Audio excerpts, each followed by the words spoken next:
యోహాను సువార్త అధ్యాయము 16 పరిశుద్ధ వచనములు 5 నుండి 11 వరకు.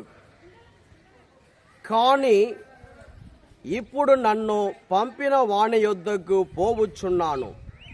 మీలో ఎవడును నీవు ఎక్కడకు పోవచ్చున్నావని నన్ను అడుగుటలేదు.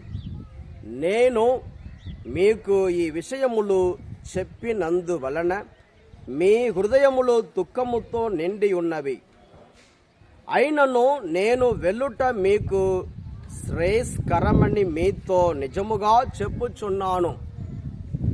నేను వెళ్ళనిచో ఓదార్చువాడు మీ యొద్దకు రాడు.